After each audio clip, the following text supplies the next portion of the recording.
దేవునికి స్తోత్రం. ప్రభు నామానికి మహిమ కలుగుగాక. దేవుని సన్నిధిలో ఆసక్తితో సమకూర్చిన మీ అందరికీ ప్రభు యేసుక్రీస్తు నామంలో శుభవందనాలు తెలియజేస్తున్నాను. దేవుడు మరోసారి ఆయన ఆలయంలో, ఆయన సన్నిధిలో, ఆయన పాదాల చెంత కూర్చున్నటకు ప్రభు ఇచ్చిన భాగ్యాన్ని బట్టి దేవునికి మహిమ కలుగుగాక.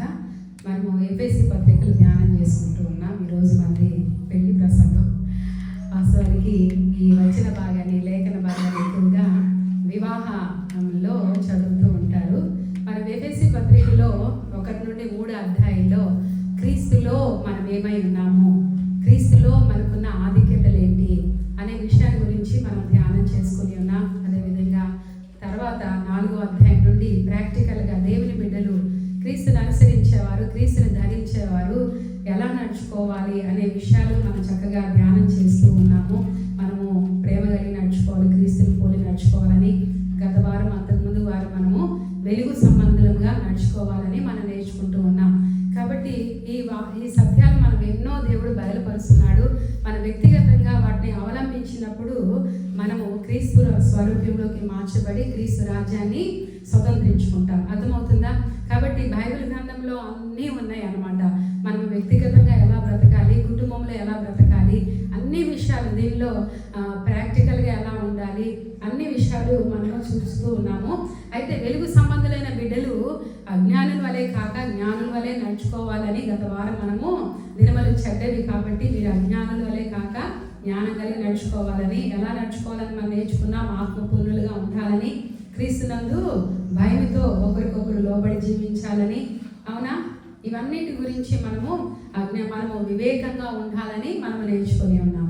కాబట్టి దీనికి 21వ వచనం అన్నిటికీ కీలక వచనం అని చెప్పాను. అక్కడ ఏమన్నది? క్రీస్తునందు భయముతో ఒకరికొకరు లోబడి ఉండాలి. వాస్తవానికి బైబిల్ ఎప్పుడో రాయబడింది తన బిడ్డల ద్వారా. ఇవి పారాలుగా డివైడ్ చేసి తర్వాత వచనాలుగా డివైడ్ చేసింది మానవుల తర్వాత అది విధంగా చేశారు. అయితే ఇది చాలా దేవుని యందు భయంతో ఒకరికొకరు లోబడి ఉండటం చాలా ప్రాముఖ్యం అన్నమాట. గృహ వ్యవస్థలో దేవుడు తన మహాజ్ఞానాన్ని బట్టి ఏం చేశాడంటే, దేవుడు తన మహాజ్ఞానం చొప్పున కుటుంబాన్ని, సమాజంలో ఒక క్రమాన్ని ఏర్పాటు చేశాడు. ఒక వ్యవస్థ మంచిగా కొనసాగాలి అంటే ఒక క్రమం అనేది చాలా ప్రాముఖ్యం అన్నమాట.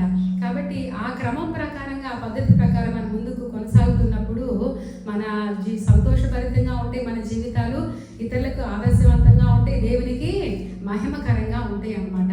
కాబట్టి కుటుంబ వ్యవస్థ అనేది దేవుడు ఒక గొప్ప, అసలు వాస్తవానికి కుటుంబ వ్యవస్థ అనేది చాలా గొప్పది. ఒక క్రైస్తవ కుటుంబం అనేది దేవుని రాజ్య కట్టడలో ఒక క్రైస్తవ మంచి కుటుంబం అంటే భార్య, భర్త, పిల్లలు అందరూ కూడా దేవుని అనుసరించి ఆదర్శవంతంగా ఉండే ఒక కుటుంబం అనేది ఒక దేవుని రాజ్యంలో ఒక ఇటుకరాయి లాంటిది. అర్థమవుతుందా? ఒక కట్టడను కడుతూ ఉండడానికి మనము కట్టబడాలంటే ఒక్కొక్కటి ఎలా అవసరమో ప్రతి క్రైస్తవ కుటుంబం అనేది దేవుని రాజ్యాన్ని కట్టడానికి ఉపయోగపడే ఒక ఇటుక రాయి లాంటిది అనమాట. కాబట్టి మనము గృహ వ్యవస్థలో ఒక మంచి కుటుంబం గురించి ఇక్కడ మాట్లాడుతున్నాడు. ఒక నిజంగా దేవుని పద్ధతి ప్రకారము, దేవుని ఆలోచన ప్రకారము, దేవుని సంకల్పం ప్రకారము కుటుంబం ఏ విధంగా ఉండాలి అని మనం ఆలోచన చేస్తే 22వ వచనంలో చెప్తున్నాడు. నేను చెప్పాను కదా, ఇక్కడ వెలుగు సంబంధమైన బిడ్డలు ఎలా నడుచుకోవాలని చెప్తూ అపోస్తుడైన పౌలు ఎఫెసీ సంఘానికి రాస్తూ పురుషుడు ఎలా ఉండాలి, స్త్రీ ఎలా ఉండాలి, పిల్లలు ఎలా ఉండాలి, అర్థమవుతుందా? దాసులు ఎలా ఉండాలి, యజమానులు ఎలా ఉండాలి, అవునా? దీనికి అనుగుణంగా మరొక వాక్య భాగం కూడా ఉంది ఎఫెసీ పత్రిక 3వ అధ్యాయంలో. అది కూడా ఒకసారి మనం చదువుకొని ముందుకు వెళ్దాం. ఎఫెసీ పత్రిక 3వ అధ్యాయం తీయండి. అక్కడ కూడా ఆ క్రమం రాయబడి ఉంటుంది. 18వ వచనం నుండి నేను చదువుతాను. భార్యలారా మీ భర్తలకు విధేయులైనది ప్రభువును బట్టి ఇది ప్రభువుని బట్టి యుక్తమైనది. భర్తలారా మీ భార్యలను ప్రేమించుడి, వారిని నిష్ఠూర పెట్టుకుని. పిల్లలారా అన్ని విషయంలో మీ తల్లిదండ్రుల మాట వినుడి, ఇది ప్రభువును బట్టి మెచ్చుకున్నదైనది. తండ్రులారా మీ పిల్లల మనసును కృంగకుండినట్లు వారికి కోపం పుట్టించబడి. దాసులారా మనుషులను సంతోషపెట్టిన వారైనట్టు కంటికి కనబడవల్లని కాక ప్రభువునకు భయపడుచు శుద్ధాంతఃకరణము గలవారై. వీళ్ళ పదాలు చూడండి. అంటే దాసులు ఎప్పుడు యజమానులకి పనిచేసేటప్పుడు ఎలా చేస్తారండి? భారంగా, కష్టంగా, బాధతో చేయకూడదంట. ఎలా చేయాలంట? శుద్ధ అంతఃకరణం. అంతరంగంలో కూడా ఏముండకూడదు? బాధ ఉండకూడదంట. దేవునికి చేసినట్టు మీరు చేయండి, బాధపడద్దు. శరీరం బట్టి మీ యజమానులైన వారికి అన్ని విషయంలో విధేయులైనది. ప్రభు వల్ల స్వాతంత్రమును ప్రతిఫలముగా పొందుదుమని ఎరుగుదుము గనక మీరు ఏమి చేసినానో అది మనుషుల నిమిత్తము కాక ప్రభు నిమిత్తము మనస్ఫూర్తిగా చేయండి. మీరు ప్రభు అయిన యేసుక్రీస్తుకు దాసులైనారు. మనుషులు చేస్తున్నాము, యజమానులకు చేస్తున్నాము అన్నట్టుగా కాక దేవునికి చేస్తున్నాము అన్న మనసుతో చేయండి. అలా చేస్తే దేవుడు మీకు ప్రతిఫలం ఇస్తాడు అని చెప్తున్నాడు. తర్వాత ఏం చెప్తున్నాడంటే అన్యాయము చేసిన వానికి తాను చేసిన అన్యాయం కొలది మరలా లభించును, పక్షపాతం ఉండదు. ఏం చెప్తున్నాడంటే ఎవరైనా అన్యాయం చేస్తే వారికి తగినట్లుగా నేను చూసుకుంటాను, మీరు మాత్రము శుద్ధ అంతఃకరణం కలిగిన వారై దేవునికి చేసినట్లుగా చేయండి. చాలాసార్లు చాలా మంది పరిచర్య చేస్తారు కానీ శుద్ధ అంతఃకరణం ఉండదు, దేవునికి చేస్తున్నట్లు చేయరు. కాబట్టి మనము చేసే పరిచర్య దేవునికి చేస్తున్నట్లుగా శుద్ధ అంతఃకరణములు కలిగి మనం చేస్తే దానికి ప్రతిఫలం ఉంటుంది. కానీ నేను అంతే అంటాను, చేసేది ఏదో చేస్తున్నారు కదా, అది మంచి మనసుతో చేస్తే మనకేమొస్తుంది? ప్రతిఫలం వస్తుంది. మంచి మనసు లేకపోతే దానికి ఏమి రాదు, ప్రతిఫలము రాదు. కాబట్టి ఏ చిన్న విషయమైనా మనము దేవుని పని చేసేటప్పుడు శుద్ధ అంతఃకరణం కలిగి నేనే చేయాలా, వాళ్ళు అలా ఉన్నారు, వీళ్ళు ఇలా ఉన్నారు, నేను ఎందుకు చేయాలి, నాకు తప్పట్లేదు, ఇలాంటి మనస్తత్వంతో కాక నేను దేవునికి చేస్తాను, నాకు ప్రతిఫలం ఇచ్చేది దేవుడు, నన్ను చూస్తున్న దేవుడు అని మనము శుద్ధమైన అంతఃకరణం కలిగి, అంటే కపటం అనేది లేకుండా, లోపల బాధ అనేది లేకుండా మనస్ఫూర్తిగా చేస్తేనే దానికి ప్రతిఫలం ఉంటుంది. కానీ ఒకవేళ నువ్వెంత చేసినా నీ శుద్ధ అంతఃకరణం లేకపోతే మనసులో కష్టంగా ఉంటే దానికి ఏముండదంట, ప్రతిఫలం ఉండదంట. కాబట్టి ఇక్కడ మనం చదువుకున్న లేఖన భాగంలో అన్ని వచ్చినాయా లేదా? భక్తులు ఎలా ఉండాలి, భార్యలు ఎలా ఉండాలి, పిల్లలు ఎలా ఉండాలి, యజమానులు ఎలా ఉండాలి, దాసులు ఎలా ఉండాలి, అన్నిటికీ చక్కటి కింద వచ్చిన కూడా 4వ అధ్యాయంలో యజమానులు ఎలా ఉండాలో కూడా చెప్తున్నాడు. చూడండి, యజమానులారా పరలోకమందు మీకు యజమానుడు ఉండాలని ఎరిగి న్యాయమైనది ధర్మానుసారమైనది మీ దాసుల ఎడల చేయండి. యజమానులు కూడా ఎవరికి భయపడినాడు? యజమానులు కూడా ఎవరున్నారు పరలోకంలో? ఒక యజమానుడు ఉన్నాడు, ఆయన చూస్తున్నాడు. కాబట్టి ఏది ధర్మంగా చేయాలో, ఏది న్యాయంగా చేయాలో అది మీ దాసులకు చేయండి అంటున్నారు అనమాట. కాబట్టి ఇక్కడ మనము ఎఫెసీ పత్రికలోకి వద్దాం. ఎఫెసీ పత్రిక వచ్చేసరికి కుటుంబ వ్యవస్థ గురించి ఇది నాకు చక్కగా మాట్లాడటం మనం చూస్తున్నారు. స్త్రీలారా ప్రభువునకు వలె మీ సొంత పురుషులకు లోబడి ఉండండి. క్రీస్తు సంఘమునకు శిరస్సు అయినలాగా పురుషుడు భార్యకు శిరస్సు అయినాడు. క్రీస్తే శరీరంలోకి ఏమైనాడు? రక్షకుడు ఉన్నాడు. సంఘము క్రీస్తునకు లోబడినట్లుగా భార్యలు కూడా ప్రతి విషయంలో తమ పురుషులకు లోబడి ఉండాలి. మనం చదువుకున్న ఈ వచనాలు 22వ వచనం నుండి 31వ వచనం వరకు చూస్తే స్త్రీలకి 3 వచనాలు రాయబడి ఉన్నాయి, పురుషులకి 9 వచనాలు ఉన్నాయి. కుటుంబంలో ఎక్కువ బాధ్యత ఎవరికి చెప్పండి? పురుషునిది. కుటుంబ యజమానుడు. అర్థమవుతుందా? చాలాసార్లు ఒక కుటుంబం అంతా కూడా ప్రభువుని అంగీకరించి ఉంటే పర్వాలేదు, యజమానుడు కూడా దేవుని అనుసరించి నడిచి ఉంటే పర్వాలేదు. కానీ దేవుడు ఎలా ఉన్నా కూడా మనం లోబడి ఉండమని చెప్తున్నాడు. అది వాస్తవమైన సత్యము. కానీ ఇక్కడ మనం గ్రహించాల్సిన విషయం ఏంటంటే కొన్ని సందర్భాల్లో గృహంలో ఉండవలసిన యజమానుడు కొన్ని సందర్భాల్లో వ్యర్థంగా ఖర్చు పెట్టే భర్తగా ఉండొచ్చు. కొన్ని సందర్భాల్లో కుటుంబ యజమానుడు త్రాగుబోతుగా ఉండి పిల్లల్ని నిష్ఠూరు పెట్టేవాడుగా ఉండవచ్చు. కొన్ని కుటుంబాల్లో భర్త యజమానుడైన వాడు మా కుటుంబం కంటే ఇతరులకు ఎక్కువ ప్రాధాన్యత ఇచ్చేవాడుగా ఉండొచ్చు. ఇవన్నీ కూడా చూస్తూ ఉన్నాం సమాజంలో మనము.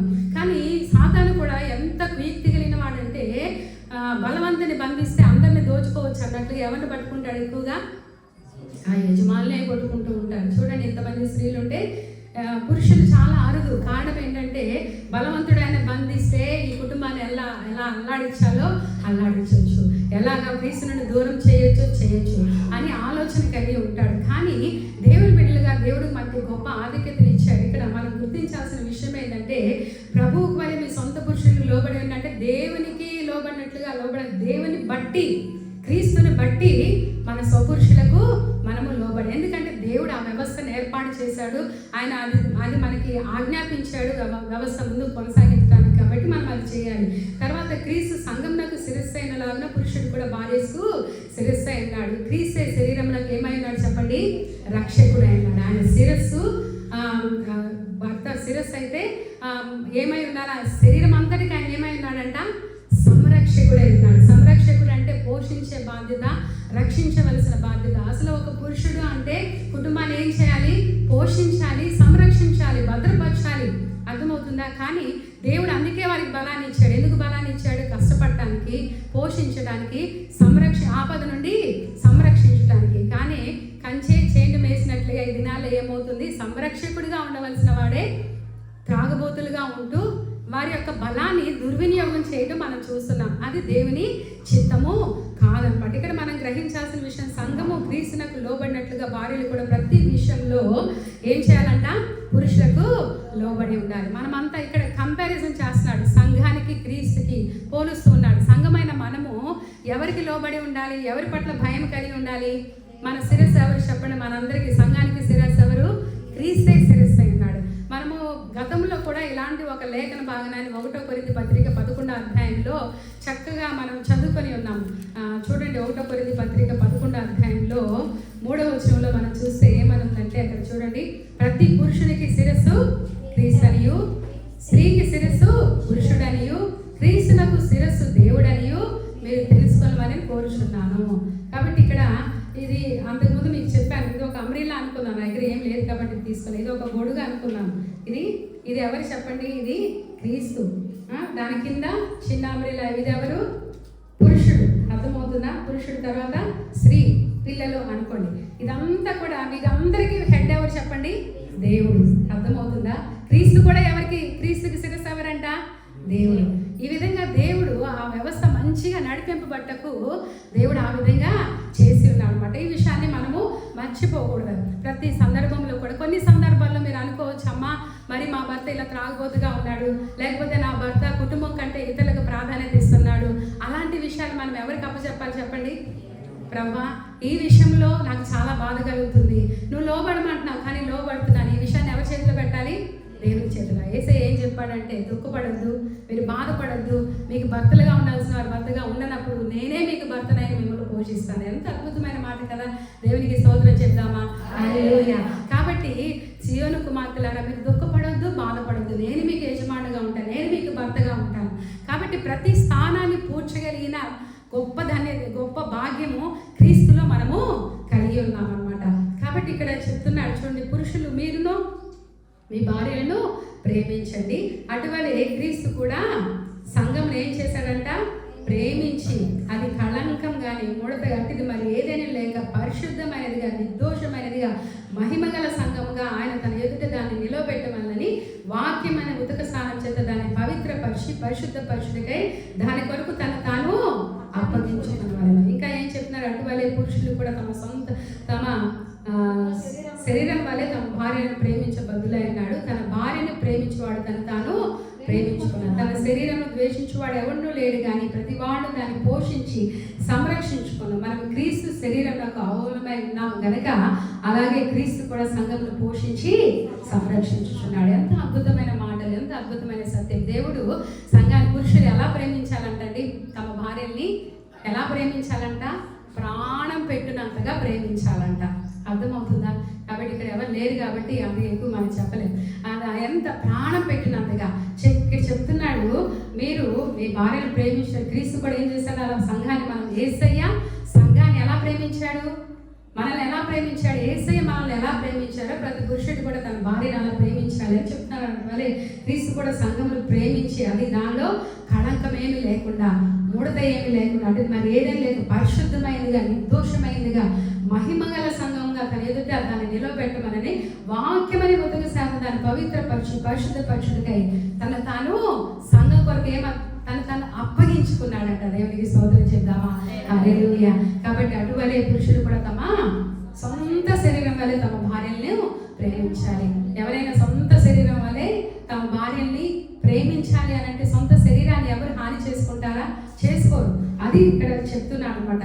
కాబట్టి మనం క్రీస్తు శరీరంలో అవయములమే ఉన్నాం కనుక అలాగే క్రీస్తు కూడా సంఘంలో పోషించి మనమందరం కూడా క్రీస్తు శరీరంలో ఏమైనామో అవయములై ఉన్నాము. ఆయన మన శిరస్సై ఉన్నాడు.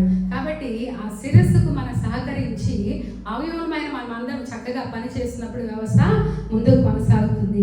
ఈ హేతు చేత పురుషుడు తన తల్లిని విడిచి తన భార్యను హత్తుకొని వారిద్దరూ ఏక శరీరమైనారు. ఈ విషయంలోనే సాతాను చాలా ముళ్ళు పెడతా ఉంటాడు ప్రతి కుటుంబంలో. దేవుడు చక్కగా ఏమని చెప్తున్నాడు ఇక్కడ మనం చూస్తే, ఈ హేతు చేత పురుషుడు తల్లిని తండ్రిని విడిచి ఎవరిని హత్తుకోవాలంట? భార్యని. భార్యని. వీటికి అడ్డుపడేది ఎవరంటే భర్త యొక్క తల్లి గారు. ప్రతి కుటుంబంలో ఎక్కువగా అత్తగారుల వల్ల సమస్యలు రావడం మనం చూస్తూ ఉంటాం. కారణం ఏంటంటే దేవుడు వారిని ఐక్యపరిచాడు. ఆ కుటుంబాన్ని మనము భార్య భర్తల విషయంలో ఇల్లాస్ అంటే అత్తగారులు అత్త మామల ఇన్వాల్వ్మెంట్ అనేది ఉండకూడదు.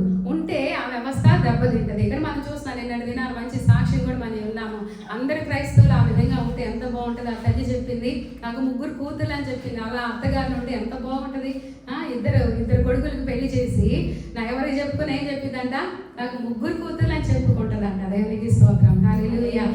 అత్త కోడళ్ళకి ముద్దు పెట్టే అత్త ఎంత చక్కగా చెప్పింది. మేము ఎక్కడికి వెళ్ళినా కలిసి కూర్చుంటాం, కలిసి ఉంటాం, ఎక్కడికైనా ఊర్లు వెళ్తున్నా వస్తున్నా ఒకరికొకరు ముద్దులు పెట్టుకుంటామని చెప్పింది. కాబట్టి ఇవన్నీ కూడా మనకు గ్రహించాలి. తర్వాత చూడండి, వారిద్దరిని ఏకశరీరమైన ఈ మర్మము గొప్పది.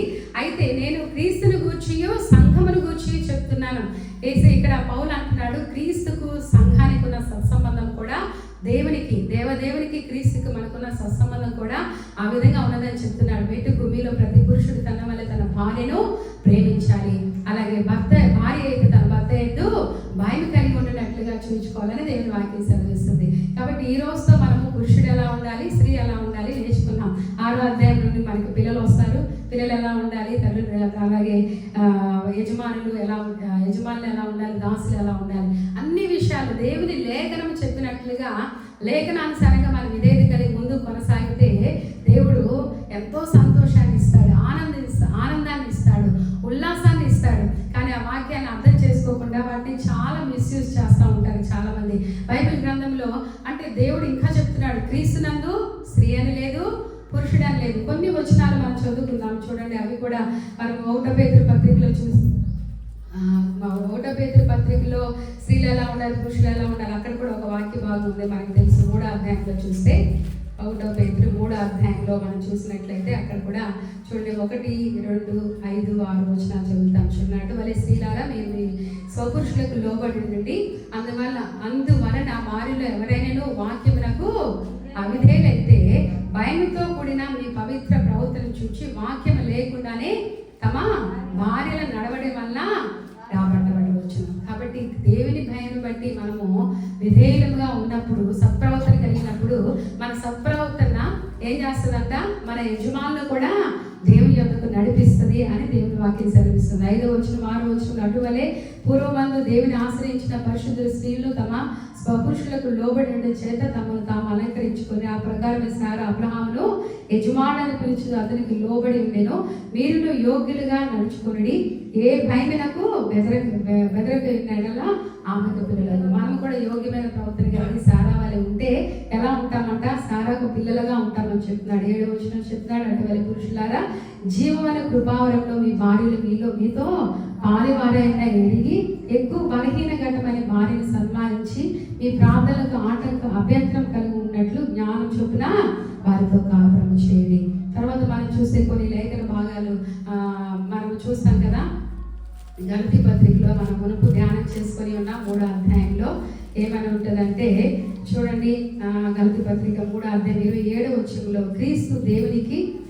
క్రీస్తులోనికి బాప్తిసం పొందిన మీరందరూ క్రీస్తును ధరించిన. క్రీస్తులోని బాప్తిసం పొందిన వారందరూ పురుషులైనా స్త్రీలైనా ఎవరు ధరించారంట, క్రీస్తును ధరించారు. ఇందులో యూదుడని గ్రీసు దేశస్తుడని లేదు, దాసుడని స్వతంత్రుడని లేదు, పురుషుడని స్త్రీ అని లేదు. యేసుక్రీస్తునందు మీరందరూ ఏమై ఉన్నారు, ఏకమై ఉన్నాము. కొరింథీ పత్రికలో కూడా చక్కగా కుటుంబ వ్యవస్థ గురించి చెప్తూ ఇంకో మాట చెప్తాడు. 11వ అధ్యాయంలో మనం చూస్తే 11వ అధ్యాయంలో ఎన్నో వచ్చిందంటే 11వ వచనం చూడండి. 11వ అధ్యాయం అయితే ప్రభునందు స్త్రీకి వేరుగా పురుషుడు లేడు, పురుషునికి వేరుగా స్త్రీ లేదు. స్త్రీ పురుషుడి నుండి ఎలా కలిగినో అలాగే పురుషుడి నుండి స్త్రీ పురుషుడి నుండి ఎలా కలిగానో అలాగే పురుషుడు స్త్రీ మూలముగా కలిగాను. కానీ సమస్తమైనవి దేవుని మూలముగా కలిగి ఉన్నవి. దేవునికి స్తోత్రం, హల్లెలూయా. అందరూ మనం చూస్తే క్రికెట్ జట్టులో కూడా ఒక టీం ఉన్నారంటే కెప్టెన్ ఉంటారు, అందరూ ఉంటారు. కానీ వారందరూ ఒకటే. కానీ ఆ వ్యవస్థ మంచి కొనసాగాలి, వారు చక్కగా పోరాడాలి, వారు గెలవాలంటే ఒక పద్ధతి అనేది ఉంది. కాబట్టి దేవుడు ఆ విధంగా ఏర్పాటు చేస్తాడు. కాబట్టి మనం ఈ విషయాలు గ్రహించి మన యొక్క బాధ్యతలు, దేవుడు మనకి ఏ బాధ్యత ఇచ్చాడో ఆ బాధ్యతను చక్కగా నిర్వర్తించుకుంటూ ముందుకు కొనసాగితే సంతోషంగా సమాధానంగా మన గృహ వ్యవస్థలు ముందుకు నడిపించబడతాయి. కాబట్టి దేవుని సన్నిధికి వస్తున్న మనము, దేవుని ఆలయంలో ఆయన సేవిస్తున్న మనము, ఆయన ఆరాధించేటప్పుడు ఆయన లేఖనాన్ని అనుసరించి మనం ఆయన ఆరాధిస్తూ, ఆయన లేఖనాన్ని అనుసరించి మనం జీవిస్తూ ప్రభుని ఆరాధించినప్పుడు మన ఆరాధన ఆయనకి ఇంపుగా, ఆయనకి ఇష్టంగా ఉంటుంది. అందరు లేచి నిలబడదాం. మనం ఈ సమయంలో దేవుడు మనకి ఇచ్చిన ఆధిక్యతను బట్టి, మనకి ఇచ్చిన గొప్ప భాగ్యాన్ని బట్టి, ఆయన కుటుంబంలో ఉండుటకు, ఆయన మన శిరస్సుగా ఉండి, మన దేవుడిగా ఉండి మనకి బోధిస్తున్న ప్రతి లేఖన వాక్యాన్ని బట్టి దేవునికి కృతజ్ఞతాస్తుతులు చెల్లిస్తూ ఆత్మతో సత్యంతో ప్రభుని ఆరాధన చేద్దాం. మనమందరం కూడా దేవా మాకు ఎంత గొప్ప ఆధిక్యతను ఇచ్చారు ప్రభా. మేము తండ్రి ప్రతి విషయంలో కూడా నిన్ను బట్టి ధైర్యం తెచ్చుకో, నీ వైపు చూసి ప్రభా అయ్యా నీ చిత్తానుసారంగా అన్ని పరిస్థితుల్లో జీవించటకు మాకు జ్ఞానమును, కృపను, దైవాభిషేకమును మాకు దయచేయండి ప్రభా. అయ్యా మా జీవితాన్ని నిష్టపరిచేవిగా ఉండాలి. మా గృహ వ్యవస్థలు ప్రభా అయ్యా నీకు సంతోషం కలిగించేవిగా, దేవుని రాజ్య కట్టడలో పనికొచ్చే ఒక రాయిగా మా గృహ వ్యవస్థలు ఉండుటకు సహాయం చేయండి ప్రభా. అయ్యా నీ రాజ్య కట్టడలో మా కుటుంబము ఉపయోగపడే పాత్రగా ఉండాలి ప్రభా. అట్టి భాగ్యములు మాకు దయచేయండి ప్రభా. మేము సక్రమంగా ప్రతిదీ చిత్తానుసారంగా నిర్వర్తించడానికి తగిన కృపను మాకు అనుగ్రహించండి ప్రభా అని అందరం కూడా ప్రభుని స్తుతిద్దాం. హల్లెలూయా, హల్లెలూయా. దేవానికి స్తోత్రాలు ప్రభా, నీకు వందనాలు తండ్రి, నీకు స్తోత్రాలు ప్రభా. అయ్యా నువ్వు గొప్ప దేవుడు, సర్వశక్తి మంతుడు, అది స్తోత్రం నందదగిన దేవుడు ప్రభా. అయ్యా నీ లేఖనాలను బట్టి, నీ కృపను బట్టి, అయ్యా నీ కార్యాలను బట్టి నీకు కృతజ్ఞతాస్తుతులు చెల్లిస్తున్నా. పరిశుద్ధాత్మ దేవానికి స్తోత్రాలు, సర్వశక్తి మంతుడానికి స్తోత్రాలు ప్రభా. గొప్ప దేవానికి వందనాలు ప్రభా. నువ్వు సర్వశక్తి మంతుడు తండ్రి నాయన. అయ్యా నీకు స్తోత్రాలు, మమ్మల్ని చూచున్న దేవుడు ప్రభా. అయ్యా తండ్రి నీకు స్తోత్రాలు. అయ్యా తండ్రి మాకు శాంతిని వసగే దేవుడు తండ్రి, మాకు తోడుగా ఉండే దేవుడు ప్రభా. అయ్యా ప్రతి విషయంలో నేను అనుసరించి నడుచుకుంటకు నీ పరిశుద్ధాత్మ సహాయం మాకు అనుగ్రహిస్తున్న దేవుడు నాయన. నీ వాక్యమే మమ్మల్ని జీవింపచేస్తుంది ప్రభా. నీ వాక్యమే మాకు నెమ్మదిని ఇస్తుంది ప్రభా. నీ వాక్కునే మాకు గొప్ప ఆదరణ కలిగిస్తుంది ప్రభా. నువ్వు గొప్ప దేవుడు, కనికరించండి, సహాయం చేయండి, కృప చూపించండి. మహోన్నతుడానికి స్తోత్రాలు, దేవానికి వందనాలు ప్రభా. మేము అల్పులము నాయన, బలహీనం ప్రభా. అయ్యా నీ బలములు మాకు దయచేయండి. నీ సన్నిధిలో అయ్యా నీ కృప పొందుకున్నట్లుగా అయ్యా మాకు సహాయం చేయండి ప్రభా. నీ కృప మాకు తోడుగా ఉంటే మేము దేన్నైనా చేయగలుగుతాం ప్రభా, దేన్నైనా సాధించగలుగుతాం ప్రభా. అయ్యా నీ కృప పొందిన జీవితాన్ని మాకు అనుగ్రహించండి ప్రభా. సహాయం చేయండి ప్రభా. దేవానికి స్తోత్రాలు, స్తోత్రాలు, స్తోత్రాలు, స్తోత్రాలు ప్రభా. అయ్యా నీకు వందనాలు ప్రభా. అయ్యా నీకు స్తోత్రాలు ప్రభా. నీ కృపతో మా జీవితాలను నింపండి ప్రభా. నీ దయ మాకు కావాలి, నీ కృప మాకు కావాలి. అయ్యా నీ సహాయం మాకు కావాలి. అయ్యా నిన్ను సంతోషపెట్టే జీవితం మాకు కావాలి. పరిశుద్ధాత్మ దేవా మమ్మల్ని రూపుదిద్దండి, మాకు సహాయం చేయండి. మాలో ఉన్న కల్మషాన్ని, మాలో ఉన్న తండ్రి నాయన నీ కాయస్కరమైన ప్రతి మార్గాన్ని మీరు తొలగించండి. నీ కృపను దయచేయండి, కృపను దయచేయండి, కృపను దయచేయండి. దేవానికి వందనాలు ప్రభా. నిర్దోషమైన హృదయంతో, నిష్కల్మషమైన హృదయంతో ప్రభావాన్ని నిన్ను ఆరాధించగలిగే కృపను మాకు దయచేయండి ప్రభా. కృప దయచేయండి ప్రభా, కృప దయచేయండి ప్రభా. శుద్ధాంతఃకరణములను మాకు దయచేయండి ప్రభా. శుద్ధాంతఃకరణములను మాకు దయచేయండి ప్రభా. మేము ఏమి చేస్తున్నా నీ కొరకు చేస్తున్నామని తలంపుతో చేసే మంచి మనసును మాకు దయచేయండి ప్రభా. అయ్యా నీకు వందనాలు ప్రభా. మేము చేసే ప్రతిదీ అయ్యా తండ్రి నిన్ను బట్టి